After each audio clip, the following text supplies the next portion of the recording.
자, 호펜하임과 바이에른 뮌헨의 경기가 끝이 났는데 바이에른 뮌헨이 4대1로 대승을 가져가면서 굉장히 기분 좋은 경기를 펼쳤습니다. 근데 내용은 전반전은 특히 고전을 상당히 많이 했었죠. 전반전에 사실 호펜하임이 조금은 많이 몰아붙이는 장면도 나왔고 예. 바이언도 좀 실수하는 장면들이 나오면서 조금은 어려웠던 전반전이었다고 생각이 드는데 후반전에 그래도 바이언 다운 경기 정말 재밌었어요. 예, 뭐 어쨌건 이 경기에서 바이언이 첼시하고 이제 주중 챔피언스 리그가 있었잖아요. 네. 예, 그러다 보니까 약 소폭의 이제 변화를 가져갔는데요. 이런 가운데 이제 김민재 선수가 선발 출전 기회를 잡을 수 있었습니다. 그렇습니다. 예, 그리고 또 이제 김민재 선수는 70분경에 부상으로 교체 아웃되기 전까지 만점 활약을 펼치면서 예, 독일 언론들로부터 굉장히 좋은 평가를 받았는데요. 예, 그거에 대해서는 이제 뭐 뒤에 평점 부분에서 얘기를 하도록 하고요. 네, 그러면 양 팀의 포메이션 좀 보면서 이야기 나눠보도록 하겠습니다. 이 경기에서 가장 눈에 띄는 건 이제 그 카렐과 그리고 잭슨이 그렇죠. 선발 출전을 한 거죠. 그러면서 이제 해리 케인이 공격형 미드필더로 내려갔습니다. 예, 그리고 또 이제 김민재 선수도 선발 출전했는데요. 그리고 또 이제 아무래도 왼쪽 풀백이 전부 다 부상을 당하다 보니까 라이머가 왼쪽 풀백으로 나섰고 이제 샤샤보이가 오른쪽 풀백으로 나왔습니다.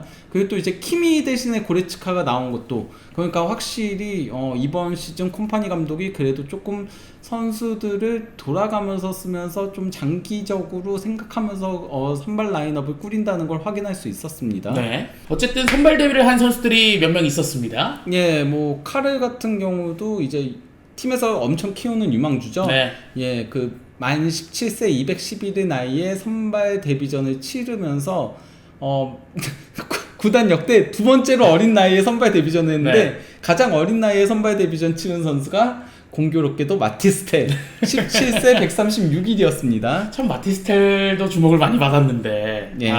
요즘 좀 하는 거 보면 아쉽긴 하지만 뭐 그래도 대단한 선수입니다. 그리고 또 이제 그 니콜라 잭슨이 이제 선발 출전을 한 건데요. 네. 첫 선발이었죠. 근데 이제 초반부터 바이언이 실점할 뻔했습니다. 그렇죠. 예, 믿었던 노이어가 미스를 범했죠. 사실 노이어가 저런 실수를 많이 하는 선수는 아니었던 걸로 기억을 하는데 예. 최근 들어서 좀 나이가 들어가면서 저런 실수들이 종종 나오더라고요. 그래도 지난 첼시전에서는 굉장히 뛰어난 후방 빌드업 능력을 보여줬는데 네. 이 경기에서는 엄청 뛰어나거나 아니면 엄청 큰 미스를 하거나 조금 오락가락하는 모습이었습니다. 맞습니다. 예, 여기서 이제 그 노이어가 아슬라니한테 패스를 줘버렸죠. 예, 이걸 이제 아슬라니가 그대로 왼발 슈팅을 가져갔으나 다행히 골대를 맞고 나갔습니다. 네, 저는 여기서 큰일 났다 생각을 했었는데 그래도 다행히도 골대 맞고 나갔고요. 예. 이런 가운데 이제 김민재 선수의 뛰어난 수비가 한 번 나왔었죠. 그렇죠. 예, 그 다마르가 이제 사실 이거는 카를의 미스긴 했어요. 카를이 이제 위험 지역에서 드리블을 치고 가다가 다마르한테 뺏긴 거였죠. 그러면서 이제 다마르가 패스를 줬고 거기서 이제 그 공격이 연결되는 과정에서 타가 이제 투레이 돌파를 막으려고 했으나 그게 돌파가 됐고 거기서 이제 그 아슬라니가 슈팅을 가져갔는데 이거를 김민재 선수가 막아낸 거였습니다. 여기서 만약에 블락이 안 됐으면 거의 그냥 골문 타격되는 골문 안쪽으로 들어가는 공이었거든요. 네. 근데 김민재 선수가 오른발을 쭉 뻗어서 막아내는 모습이 있었고요. 이런 가운데 그 바이언이 전반 막판에 먼저 골을 넣으면서 앞서 나갔습니다. 예, 이거는 좀 기습적인 코너킥이었죠. 그렇죠. 카를이 그 코너킥을 띄우지 않고 낮게 깔아서 이제 땅볼 크로스를 올렸고 이거 근데 케인이 진짜 잘 때렸어요. 맞아요. 그러니까 바운드가 돼서 온 거였거든요. 그래서 바운드가 된 거기 때문에 이거 잘못 때리면은 대부분 골대를 훌쩍 넘어가기 마련인데 예, 케인이 잘 눌러서 그대로 이제 때리면서 골을 넣었습니다. 이 케인이 뒤쪽에서 빠져서 나오면서 수비진들도 좀 놓쳤고 예. 이런 슈팅 장면에서 케인은 여지없죠. 예. 정확하게 케인의 강점을 보여줬던 장면이었고요. 이건 사실상 한 골을 막아낸 거였죠. 그렇죠. 예, 이 장면이 그러니까 그 타가 클리어링을 했는데 이걸 받은 투레가 드리블로 사실 이 경기 굉장히 투레가 좋은 모습 보여줬거든요. 예, 드리블로 그대로 치고 들어가면서 잭슨을 제치고 들어가서 이제 크로스를 올렸고 이걸 이제 그 다마르가 슈팅을 가져갔는데 김민재 선수가 어깨로 막아냈죠. 이거는 사실상 한 골을 막아낸 거였습니다. 노이어도 저기 보면은 쏠려 있었거든요. 네. 그렇기 때문에 이게 김민재가 막지 않았으면 그대로 골문 안으로 빨려 들어가는 슈팅이었습니다. 그렇습니다. 그러면서 전반전에는 1대0으로 경기가 끝이 났었는데 근데 전반전에 호펜하임이 그래도 잘 싸웠다 이렇게 평가를 할 수가 있을 것 같습니다. 예, 뭐 그러니까 점유율은 당연히 뭐 바이언이 62대 38로 크게 앞서긴 했지만요. 슈팅 숫자는 도리어 호펜하임이 9대 5로 우위를 점했습니다. 네. 그리고 또 당연히 이제 기대 득점도 호펜하임이 0.7골. 그러니까 사실 호펜하임이 한 골 넣었어야 되는 경기였고 반면에 이제 그 바이언은 기대 득점이 0.28골밖에 되지 않았습니다. 다만 바이언의 대단한 점은 슈팅 5개가 전부 다 유효 슈팅. 케인의 위험이죠, 이 또한. 그렇죠. 예. 그리고 또 전반전에 김민재 선수의 엄청난 수비들도 여러 차례 있었고요. 예. 여기서 PK가 한 차례 나왔죠. 그러니까 사실 실점 위기를 놓치자마자 곧바로 골이 나온 거거든요. 맞아요. 예, 그러니까 위기 뒤에는 찬스라고 샤샤보이가 이제 드리블을 치고 가다가 슈팅을 가져간 거를 상대 이제 선수가 핸드볼 반칙을 범했고, 예, 이게 그러니까 발 맞고 튀어서 맞긴 했었거든요. 하지만은 손이 조금 부자연스럽게 뻗어져 네. 있었기 때문에 이제 심판은 지체 없이 핸드볼 반칙으로 페널티킥을 분 거죠. 네. 그리고 또 이제 케인은 뭐 페널티킥 여지 없죠. 스페셜리스트죠. 예. 네. 케인의 PK는 뭐 알아도 막을 수 없다. 예. 사실 바우만이 이거 방향 읽었어요. 그러니까요. 예, 방향 읽고 따라갔는데도 이미 골대 안으로 들어간 뒤였죠. 원래 케인이 그 방향을 잘 속이진 않잖아요. 예. 원래 그냥 쭉 한 템포로 들어가는데 이번엔 속였거든요. 예. 근데 안 속더라고요. 예. 하지만 워낙 킥력이 좋다 보니까 골키퍼가 읽더라도 이미 들어간 이유인 거죠. 그렇죠. 예, 이런 가운데 사실 경기 내용이 그렇게 좋지 못했거든요. 그러니까 이제 그 콤파니 감독이 62분경에 고레츠카와 잭슨 그리고 또 이제 카르를 빼고 키미, 그나브리, 올리세를 넣으면서 주전조로 나오게 됩니다. 그렇죠. 예. 여기서 어쨌든 좀 안 좋았다고 생각했던 선수들이 빠졌거든요. 저는 개인적으로. 예. 그러면서 주전이 들어왔고 결국에는 바이언이 경기를 압도해 나가기 시작했습니다. 네, 근데 그런 상황에서 조금은 우리에게 걱정을 안겨줬던 장면이 나왔습니다. 예. 김민재 선수. 김민재 선수가 이제 공중폭률 경합을 하다가 착지하는 과정에서 살짝 조금 그 다리를 잡고 쓰러지는 상황이 있었고 여기서 근데 초팔이 굉장히 매너였어요. 네. 왜냐면은 플레이가 계속 전개되던 상황이었거든요. 그러면은 그대로 이제 플레이를 전개할 수도 있었을 텐데 초팔이 이제 김민재 선수의 다리를 잡아줬었고 결국 그 콤파니 감독이 70분에 김민재를 빼고 우파메카노를 투입을 했습니다. 근데 김민재 선수가 단순히 그냥 쥐가 올라왔던 거라면 괜찮을 텐데 이 착지 과정에서 좀 부상이 좀 심해질 수도 있잖아요. 예. 그런 장면들은 좀 안 나왔으면 좋겠는데. 안 그래도 김민재 선수가 그 아킬레스 문제가 있었잖아요. 아킬레스 문제 이후에는 공중볼에서 조금 문제가 그때 한창 안 좋았을 때, 그렇죠. 그때 그런 문제가 있었는데 이게 부디 그냥 단순히 쥐가 난 거기를 바랍니다. 네, 그렇습니다. 그러면서 이제 또 올리세가 PK를 얻어내는 장면이 하나 나왔습니다. 뭐 77분경에 올리세가 좁은 구역에서 그대로 드리블에 들어가면서 그러면서 이제 상대 태클에 걸려 넘어졌고 이게 그 라인 바뀌냐 아니냐 이게 관건이었거든요. 근데 그 딱 보시면 아시겠지만 라인에 걸쳐 있으면 인으로 보거든요. 그러다 보니까 이제 페널티킥이 나왔습니다. VAR 결과. 그리고 케인이 이번에는 이제 골키퍼를 완전히 속이고 골을 넣었습니다. 그러면서 여기서 해트트릭을 달성했었던 해리 케인이었고요. 그런데 그 과정에서 일단 바이언도 실점이 있었는데 이거는 뭐 골키퍼도 어쩔 수 없는 그런 프리킥이 아니었나 생각이 들거든요. 그러니까 초팔이 프리킥을 굉장히 잘 찬 것도 있긴 했지만은 그래도 노이어가 방향을 읽고 있었거든요. 근데 키미가 발을 쭉 뻗은 게 키미 딱 발 맞고 굴절돼가지고 그대로 골문 안으로 빨려 들어갔던 거였습니다. 네, 키미 입장에서도 조금은 억울한 표정을 이 골을 실점한 다음에 좀 지었어요. 그리고 노이어는 방향이 순간 바뀌었으니까 이건 대처할 수 없었던 거였죠. 그렇습니다. 그러면서 이제 또 악재가 하나 나왔습니다. 사샤보이도 부상으로 교체가 됐어요. 그러니까 그 경기 막판이었죠. 정규 시간 막판쯤에 샤샤보이도 마찬가지로 이제 조금 종아리 그 허벅지 쪽을 잡는 장면이 있었고 그러면서 이제 교체 아웃됐었습니다. 그러면서 이제 호펜하임에서 바이언으로 이적해온 비숍이 친정팀 상대로 이제 교체 투입된 건데요. 비숍이 들어가면서 조금 포진의 변화가 있었죠. 비숍이 키미의 자리에 들어가고 라이머가 오른쪽 풀백으로 이동하고 키미는 왼쪽 풀백. 키미 왼쪽 풀백은 제가 처음 봅니다. 저도 처음 봤습니다. 예, 그냥 오른쪽 풀백이나 이런 건 많이 봤어도 윙도 보고 했었는데 왼쪽 풀백은 처음 센터백도 봤잖아요. 그러니까요. 그 펩가르디올라 감독 시절에. 근데 왼쪽 풀백은 처음 봤습니다. 근데 이 선수가 뭐 양발 다 잘 쓰는 선수니까 예. 왼쪽에 놔도 그래도 괜찮더라고요. 예. 예. 그런 가운데 바이언이 막판에 조금 그 디아스 밀어주기로 했어요. 왜냐면 디아스가 이 경기에도 골을 넣으면은 신입생이 분데스리가 4경기 연속 골을 넣게 되는 거였거든요. 예, 그래서 이제 뭐 키미가 프리킥을 올렸고 이걸 이제 받은 디아스가 슈팅을 가져갔는데 바우만 골키퍼 선방에 막혔고요. 그리고 이게 정말 아쉬웠죠. 그렇죠. 예, 노이어가 롱패스를 기가 막히게 연결해줬고 이걸 받은 라이머가 전진 패스 준 거를 디아스가 받아서 그냥 무인지경으로 드리블에 갔거든요. 그리고 골키퍼와 1대1 상황에서 골키퍼 키 넘기는 로빙 슈팅을 가져갔는데 그게 또 크로스바를 강타했습니다.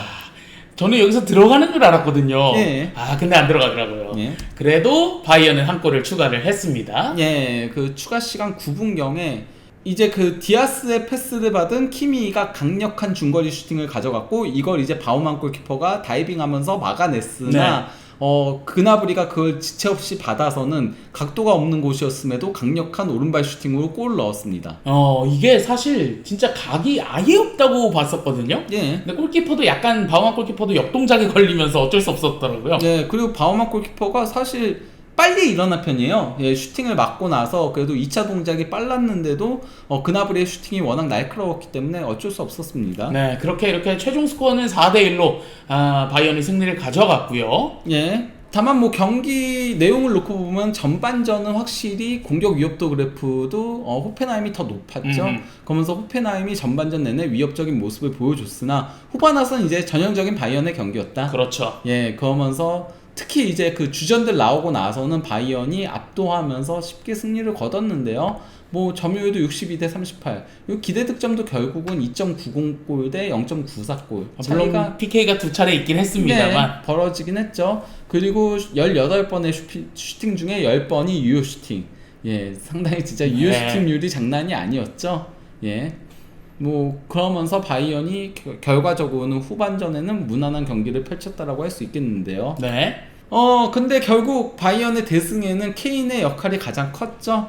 예, 케인은 일단 이 경기에서도 페널티킥 2개를 넣었는데 그러면서 분데스리가 역사상 17번의 페널티킥을 전부 다 성공시키는 최초의 선수가 된 겁니다. 야, 이 케인의 페널티킥은 믿고 본다. 근데 왜 잉글랜드만 가면 잉글랜드에서도 잘 넣어요. 왜 중요할 때 못 넣었잖아. 그냥 월드컵 8강 때였죠. 예. 그런데 그때도 원래 첫 번째는 넣었고, 예, 뭐 그렇습니다. 네. 그리고 이제 케인 이번 시즌 미쳤죠. 예, 이번 시즌 일단 분데스리가에서는 4경기 8골 3도움, 경기당 2골 넣고 있고요. 예, 그 경기당 거의 3개에 가까운 공격 포인트 올리고 있고요. 공식 대회 7경기 13골 3도움.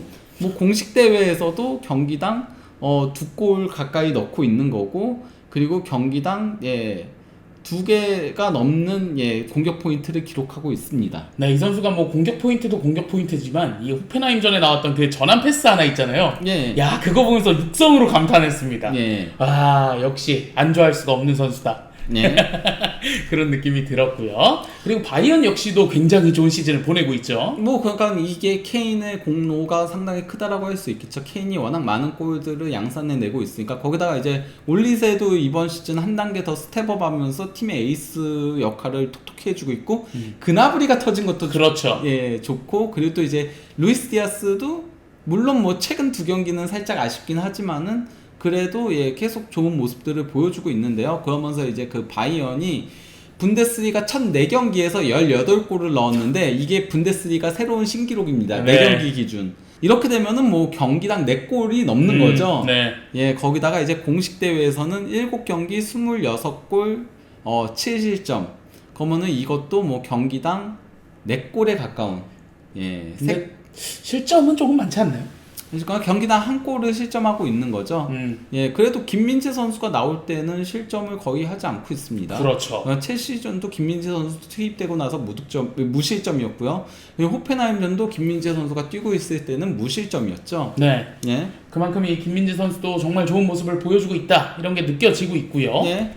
어쨌건 간에 콤파니 감독도 경기가 끝나고 나서 이제 그 인터뷰에서 뭐라고 얘기했냐면요. 오늘 그러니까 전반전 부진했던 거에 대해서 네. 어떻게 극복했는지를 질문하니까 경험과 실력을 바탕으로 후반전에 좋은 모습을 보여줄 수 있었다 하면서 호펜하임 감독한테도 전반전에 너네가 우리보다 더 잘했다 이렇게 말했다. 팩트죠. 예, 그러면서 후반전에 하지만 우리가 호펜하임의 전술에 잘 반응하면서 매우 좋은 모습 보여줬다 하면서 승리에 매우 만족한다라고 한 건데요. 네. 그 전반전을 버틸 수 있었던 거는 김민재 선수의 공이 크죠. 그렇죠. 히트맵 봐봐요. 미쳤어요. 전 피치를 그냥 휩쓸고 다녔다. 이렇게 네. 볼 수가 있죠. 거기다가 이제 타도 조금은 불안정한 장면들이 있긴 했었거든요. 그럴 때마다 김민재 선수가 오른쪽까지 커버하는 장면들, 특히 첫 슈팅 막아낸 거는 오른쪽으로 빠져서 막아낸 거였잖아요. 맞아요. 예, 그것도 타가 뚫렸을 때 막아낸 거기 때문에 예, 김민재 선수가